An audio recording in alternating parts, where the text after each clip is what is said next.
You're watching Under the Surface, powered by Rio Tinto, your all-access pass to the Perth Lynx, bringing you closer to the action, the team, and the stories behind the season.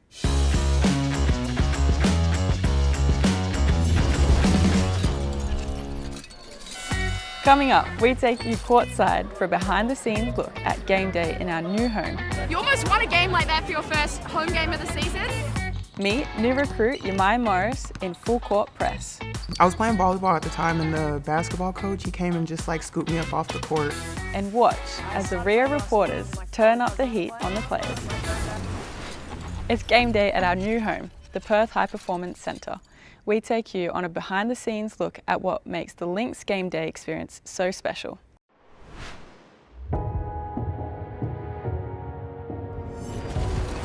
It's been known by many things over many years. This stadium has seen a lot of great basketball. And the Perth High Performance Centre is our venue this evening. Wait!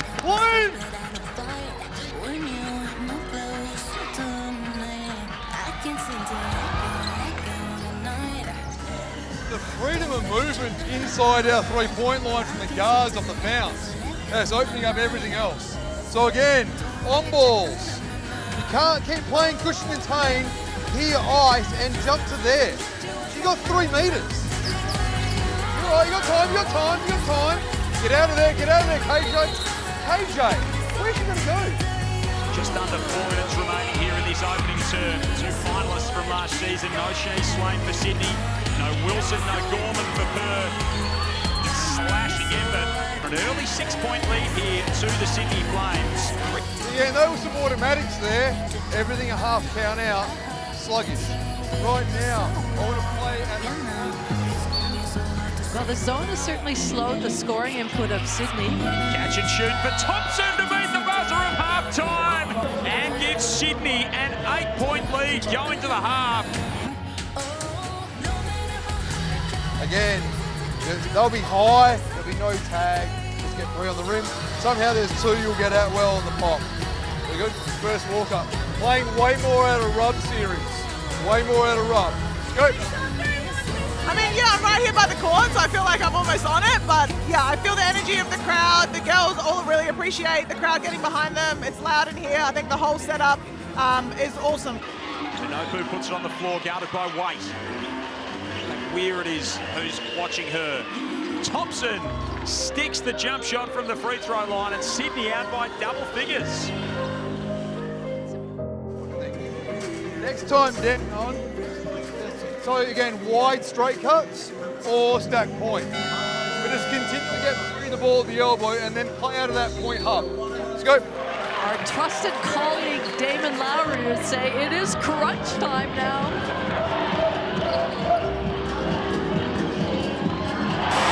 Chimatani hits the turnaround, and they have roared back to be within 2. No help, Tegan. Atwell to tie it up. 10 unanswered points for Perth to start this final term. Wall!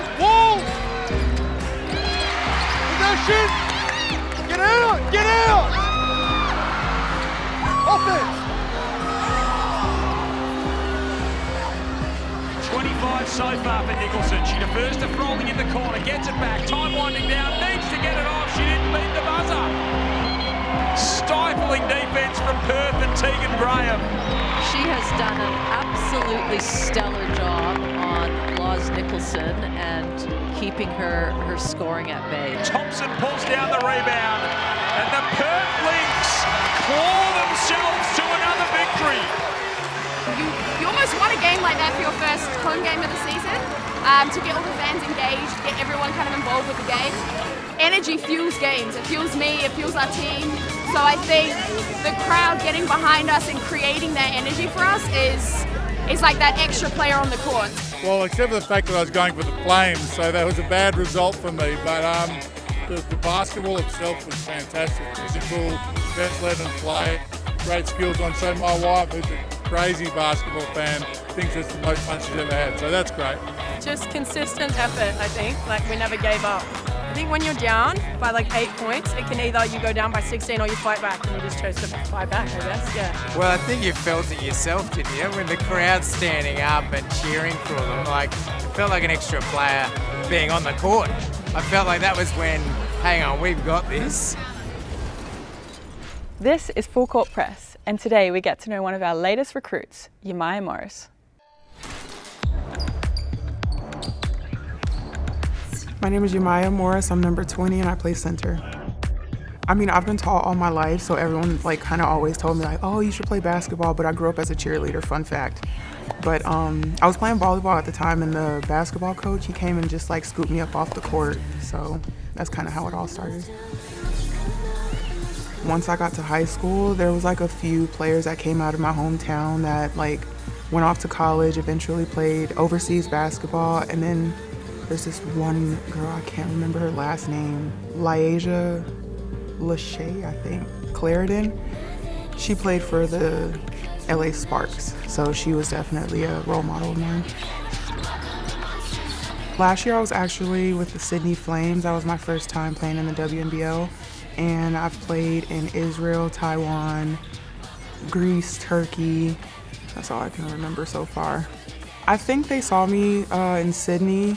Ryan was telling me that I gave them a tough time in the paint, so that's how I got here. But before I got to Sydney, I played against Kayla George in Taiwan, and she recruited me there. So bring it back to it. Shout out to Kayla George. I would definitely say I'm a back to the basket post, active shot blocker, more of a defensive player for sure. I gotta take pride in defense. And I guess I could say like a silent assassin at times, because like I'm not really like loud and boisterous on the court. I just like keep everything reserved and get back on defense or offense. Taylor Brazel, some early burn for Adelaide. Oh, big block from Morris. So my mom and a few of my siblings are in Florida. My other sister, which is also my roommate, she's in Indiana. And then most of my family's back home in California. Tofiona Morris, another denial. Definitely hard, like being an import player, going from team to team, country to country. Just like the mental game of it all, like it's kind of hard being away from home for so long.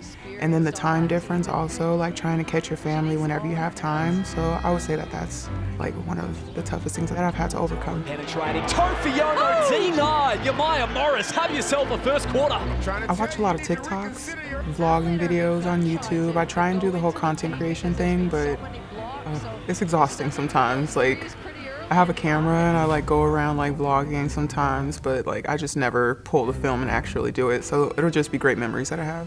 Have you got any hidden talents? Yes. I'm kind of good at rapping. Yeah, I show my teammates my song and they won't stop singing it. Really? Mm-hmm. You should put that on TikTok. No. Not yet? Mm-mm. Maybe later? Mm-mm. Yeah. Will we get to hear something? Maybe. Maybe I'll get back to writing. Yeah. Talbot slicing through and over the top from Morris. That'll go back to my family. I keep in touch with them. I always let them know like how things are on the court, off the court, how things are going out of the country and such. I would definitely say prioritize your mental health and just be grateful for like every experience that you get. I'm sorry? This thing? Ben wants you to rap for him. Oh. He's keen to hear the... Oh no. I'm not good at freestyling. I like to write it out, make sure it's all good. Yeah. That's a no, Ben. Sorry. The Rio reporters are back, grilling our players with some tough questions. Hi, I'm Adora and I'm from Rio. Hi, my name's Amy. How are you today? I'm good, and my first question for you is, who inspired you to start playing basketball? I started playing basketball because my older cousins were playing, but my granddad was a really good footballer, so he was kind of the one that made me want to play sports, and then a lot of my older cousins were playing basketball, so I jumped in with them. Hi, my name's Fraser from Rio. Hi, I'm Alira from the Perth Lynx. My first question is, do you have any pets? Yeah, I have a cat named Saxon. What's your go-to snack before a game? Banana is a really good snack I like to have before a game. What else? And probably just a muesli bar. What's the best game you've ever played? Probably under 12s country champs when I played for Bunbury Bears. Do you have a favourite food to eat before a game? Favourite food before a game would be eggs and bacon on toast. What is your favourite memory that you had playing since you played basketball? My favourite memory would have to be winning a bronze medal with the Australian team at the last Paris 2024 Olympics. If you weren't playing basketball, what sport would you play? I'm gonna go netball, just like you. I think I'd play netball too. And my next question is, what was the very first basketball team you ever played for? My first basketball team was for the Murray Bridge Falcons. So I lived in the country and I was only 4 or 5 years old, and I went to the stadium there and played for the local Aboriginal basketball team. Who taught you how to shoot a basketball? My dad taught me how to shoot, and he taught me how to shoot left-handed, and I'm not left-handed. Do you have a hidden talent outside of basketball? I can juggle, if that counts as a hidden talent. Other than that, I'm not sure. I can surf as well, so we'll say that. What's the toughest team you've ever played against? Probably the Canadian 3x3 basketball team. What's your favourite thing about playing for Perth? Perth is home for me, so I've got all my family and friends here, so to be able to play in front of them is really cool. I also grew up watching, they were the West Coast Waves at the time, I grew up watching them and they were my home team, so to be able to play for them now in front of my family and friends is, yeah, really cool. Can you show us your best high five or handshake with the teammate? Okay, you got it? Okay. There we go.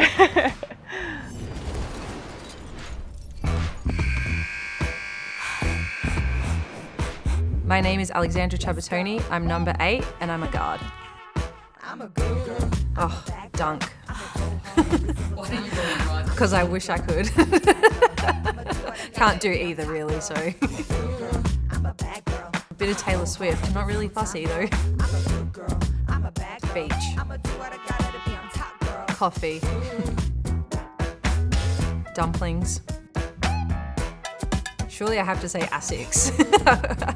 I'm the only one that rocks them, but that's okay.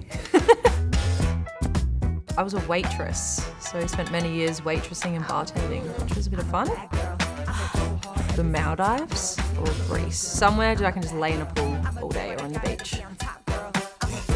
I just finished The Summer I Turned Pretty. That was pretty good, so probably have to stick with that one. Port Adelaide. It's hard to say this year. Maybe Maya. She's kind of come in hot, like new but coming hot. She's pretty. She is pretty entertaining. Nothing.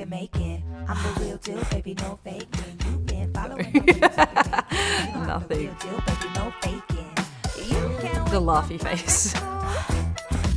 Layup. New York. Why not? Try something different. All the small things. Or Dancing Queen, I'm not sure. Fun fact about that one, the band made me sing it at my wedding without telling me. Lauren Nicholson. Yeah, I don't know, she's just so quick and strong, it's deceiving. No, but I like to have a bowl of soup. That's probably the weirdest one, but yeah. Where'd that come from? I have no idea. I just feel sick on game day, so I just started eating soup, and now it's just stuck with me. I don't know. Night Owl. Lollies. 10 things I hate about you.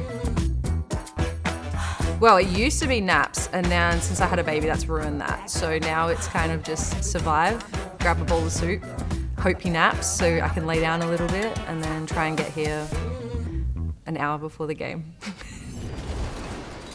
In Team Behind the Team, we sit down with General Manager Chris Earl, the man keeping everything running smoothly behind the scenes.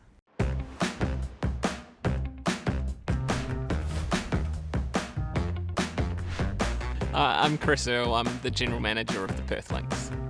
So all we've got to do is put 40 minutes together and we're good? At the end of the day, you're overseeing the functions of the club, from a high-performance environment right down to a game day experience and staffing management, along with all our partners sponsors and supporters. So on any given day it could look like a variety of different things. It could be working with the coaches and developing what the schedule looks like for the season for us in terms of travelling and logistics and who we want to be on which flight, along with looking at the wider strategic focus of the club and where do we want the club to go and how can we get it there and how can we build this club into something that has a long-lasting legacy moving forward. I reckon you need to do some needling, Lily. Being a new GM in the role, so it's important to get to know the athletes, the coaches and all the staff across the board and understanding what makes them tick, how can I connect with them and how can we get the best out of them so they're performing not just on the court but also from a brand perspective as well. Yeah, well, she's travelling, you're going to Geelong. Okay. Yeah. Their schedule is very full on and they could be playing on a Saturday, travelling on a plane and then be back playing the next Tuesday in another state. So they're battling time zones, they're battling fatigue and a whole range of different things. So part of our scheduling and logistics is what are we doing around that space, and as the general manager sometimes you've got to be the one who's got to help fill up those ice baths and make sure that everything's there that's aligned so that the players and the athletes are getting the best support that they possibly can. It's all the stuff that gets forgotten. Yeah. So my role in game day is essentially overseeing everything. We have a game day coordinator or manager who helps work in terms of the show call, that makes sure that all of the timings in terms of the lights, the sirens, the cameras, all our LEDs and our big screen elements are all on schedule. From a general manager perspective, once that ball's been put up, there's not much more I can do from a performance element. So it's up to the players and the athletes on the court. And then on game day, it's making sure that we're connecting and talking with our partners and key stakeholders throughout the afternoon and checking in, whether it be with the WNBL or the match day manager and fixing any issues that may occur during the game day and making sure that we're on top of things. It's a good spot, especially when we're training here. It makes life so much easier. Yeah. There's no linear path when you're working in sport management or sport. In the sport industry, it's a really fun industry. You have to work hard and really put your foot out there and take on different roles. So I studied sport management and sport and exercise science when I finished school and have worked through a variety of roles, whether it be in local council, in university sport and high performance sport, or in professional sports teams. So I've been lucky enough to be given the opportunity to help lead this club into the next phase or the next iteration, which we're really excited about. And the sport industry is small, so it's making sure you can connect with people, you create really strong networks and build a trust that you're an operator who knows what they're doing and is going to deliver on what you say you will. That's it for this episode of Under the Surface. We'll be back next month with more exclusive access and inside stories from your Perth Lynx.